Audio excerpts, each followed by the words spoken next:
Yo, what's going on, guys? And it's been reported by Marc Stein. I want to hear your thoughts down below before we start today's video. Do you think the Suns are signing trading Deandre Ayton, and for who? Let me hear your thoughts down below in the comment section right now. Like and subscribe.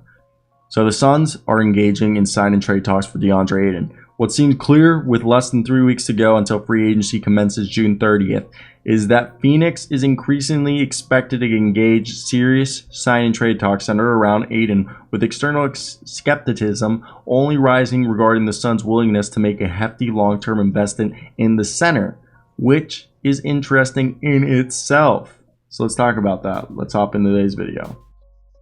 The girlfriend called, and you know how that goes. If she calls, you gotta pick up because that's the puss. Either way, let's get right into it. So, who is the most prominent player likely to switch teams this offseason for Deandre Ayton?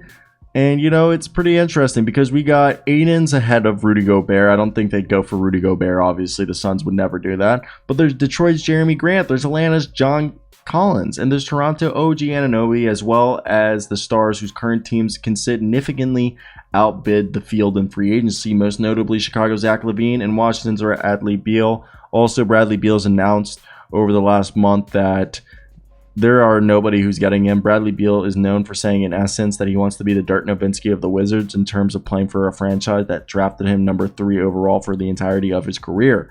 And we heard Miles Turner is most likely going to play out the final year of his $18 million deal. So we look at the pool of guys who could be traded, which is San Antonio's Jakob Poeltl, Nikola Vucevic, Clint Capella, as well as John Collins, Miles Turner, Rayshawn Holmes, Harrison Barnes. Harrison Barnes is making like 18. Rayshawn Holmes is making like 10, 11, 12, something like that. So we look at this. What is Deandre Ayton getting? He's getting like 30 million. Okay, he's getting 30. And what's the right deal? Because they're going to go center by... I don't even know why I have this headphone in, so this headphone can go out of my ear because I have nothing I'm listening to. What is the right move? The right move for me, I honestly like the idea of Rayshawn Holmes and Harrison Barnes being packaged together. Ooh.